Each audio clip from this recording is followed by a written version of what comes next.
Une vidéo pour toujours dans le monde départ, pour parler du self.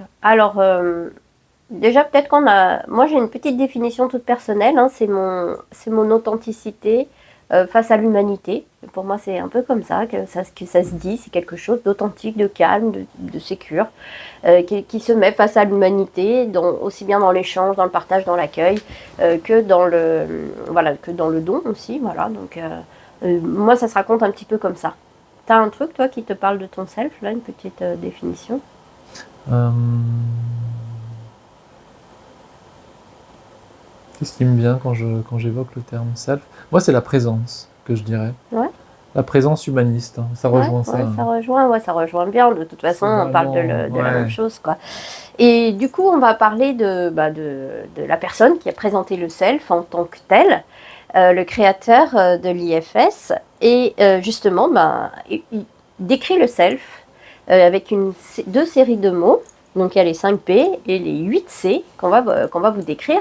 Et peut-être on va prendre un tout petit peu de temps sur chacun, mais peut-être pas trop. Et justement, dans les 5 P, le premier P, c'est la présence. Et ce dont on vient de parler. Euh, Au-delà de la présence, j'ai envie de parler d'un état de présence, c'est-à-dire bien sûr que je suis présente, je suis là, je me vois, tu me vois et vous me voyez, donc tout le monde sait que je suis présente, mais c'est est-ce que je me sens présente, est-ce que je me sens présente au monde, enfin du coup présente à Enguerrand, présente à vous, et ça c'est déjà un tout petit peu différent, donc c'est un état de présence. Et pour moi, la présence, c'est aussi une présence incarnée à différents étages.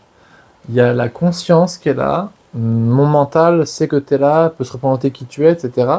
Il y a mon émotionnel qui peut sentir ce que tu vis, et il y a mon corps qui est présent à qui je suis. Et ces trois étages-là. Et comme on a pu le voir, c'est que le traumatisme notamment, s'installe dans la solitude, parce que même si quelqu'un était physiquement présent, il n'était pas assez présent jusqu'en bas, à savoir jusqu'à son corps, pour être présent pour la personne qui a vécu le trauma.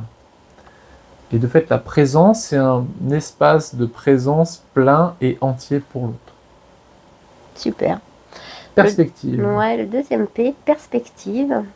Ça, c'est parce qu'en fait, quand on est pris dans nos dérégulations, qu'elles soient protectrices ou traumatiques derrière, il n'y a pas de perspective. Il n'y a que de la survie. Il n'y a pas de perspective de ça ira mieux plus tard. Il y a juste du au cas où, plus jamais ça, et du regarde-moi. Mais dans les deux cas, en tout cas, euh, il n'y a pas une confiance que ça ira mieux plus tard. Il n'y a pas de demain, en fait. Il n'y a que du hier et du aujourd'hui, il n'y a pas de demain. Et c'est ça la perspective qui manque dans le trauma. Et du coup, le self, c'est cet endroit de nous qui est capable d'adopter un peu, de faire ce petit pas de côté, comme on peut dire dans certaines méthodes, de faire une prise de recul, comme on peut dire communément, ou prendre une posture méta un petit peu, une posture d'observateur, qui va être à la fois dans l'accueil, dans la compréhension, et qui peut ouvrir justement la perspective. Mm, mm.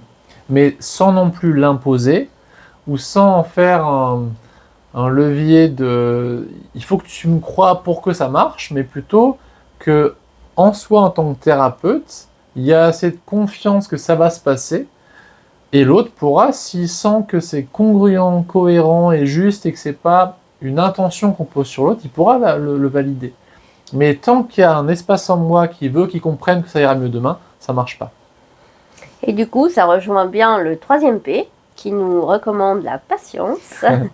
Et en effet, ça, dans les thérapies qui touchent, comme des CMO, ou qui travaillent avec le monde du départ, ou qui touchent au psychotraumatisme, la patience est le maître mot. Moi, je suis une personne assez énergique, assez speed à un niveau. Et j'ai cette petite phrase qui se redit, pas tous les jours, mais quand même très souvent. Plus je prends mon temps, plus j'en gagne. Et vraiment, j'ai appris avec ce travail-là, avec aussi la reconnexion à mon self. Le self, c'est un endroit de nous qui est patient, qui est là en fait. C'est un petit Bouddha intérieur, quoi. Hein. C'est je suis là, j'ai le temps. la vie m'apporte ce qui est bon, je sais pas quoi. Enfin bref, c'est un état de confiance aussi, on le verra dans les C. Mais en tout cas, la patience, c'est l'endroit juste de l'accompagnement. On pourrait le voir aussi à l'inverse, c'est ce qui n'est pas impatient. Souvent, quand les personnes vivent en thérapeute, il y a une part d'elles, en tout cas, qui est impatiente. Et c'est un lieu qui n'est pas impatient, qui peut prendre le temps, qui est OK avec le fait que ça prend du temps, que le trauma a pu se répéter ou les défenses ont pu se répéter depuis déjà 70 ans. Eh bien, il y a un temps pour tout. Et si on reste persévérant et dans la perspective, la patience sera l'allié de la réussite thérapeutique. Alors, on touche un autre P, mais avant, parce que quand tu viens de dire, c'est persévérance. Persévérance, je viens de le dire. Ouais. Ça revient à la patience. On voit que ces 5 P, en fait, ils fonctionnent un petit peu en cascade, comme ça. Donc, oui, persévérance, patience, fonctionnent vraiment ensemble. Et c'est même, j'ai envie de dire, presque persistance. C'est ce être-là infiniment, quoi. Ça aussi, c'est dans la posture, c'est je suis là pour vous.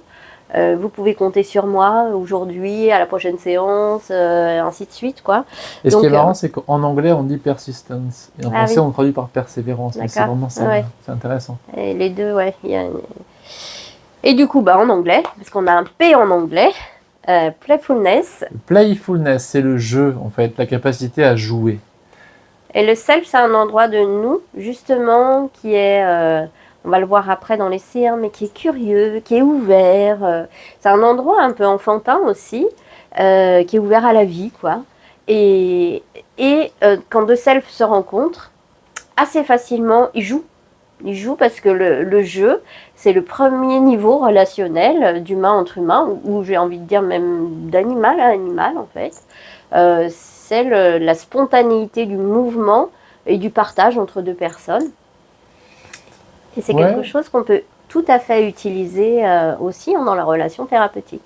Je crois qu'on pourra faire une vidéo là-dessus, mais ce que j'aime bien dire, c'est qu'il y a besoin aussi de légèreté, de jeu, d'amusement autour du trauma, qui est un lieu de lourdeur, de poids, non pas par peur de sentir ce qui est pesant, mais aussi juste pour contrebalancer, pour équilibrer, pour balancer, pour équilibrer, oui en anglais, ce qui est lourd, et pouvoir mettre du léger, et ça va avec, c'est du « et ». Là où le trauma va figer avec du « ou », c'est où je rigole, où je suis dans la lourdeur, bien le self pourrait être avec du « et » pouvoir mettre un peu de légèreté là où c'est lourd. Et même si ça peut paraître un petit peu heurtant pour nos parties, nos selfs aiment jouer. Et le jeu, c'est important. Nat et moi, on aime beaucoup rigoler, rire, jouer, et pourtant, on travaille sur le trauma et ça va très bien ensemble, bien au contraire. Et dans nos formations, moi, je trouve aussi que dans l'accompagnement thérapeutique, c'est intéressant de mettre aussi, comment on pourrait dire, de la complicité, de la convivialité, c'est ça aussi le jeu. Et dans nos stratégies pédagogiques, on retrouve aussi ça dans nos formations. On aime bien être en interaction amusée ou joueuse avec nos stagiaires. Parce qu'en fait, pour moi, c'est aussi se connecter avec l'enfant libre en soi, qui est dans un espace de jeu, de créativité. Et quand on libère les traumas que l'enfant porte, il devient libre et il devient joueur. Et le self, c'est un lieu infantile, mais qui est tranquille avec ça. Et qui peut être espiègle, qui peut être... mais en tout cas, qui fait ça dans le bon. Et quand je dis jouer, c'est pas du tout prendre de haut, se moquer d'eux. C'est pas ça, le jeu du self, c'est une espièglerie bienveillante, quoi. Oui, c'est collaborer dans le jeu, en fait. C'est du être ensemble. C'est jouer, c'est du être ensemble. Ok, pour les 5 P, donc on les reprend. C'est présence, perspective, patience, persévérance et playfulness.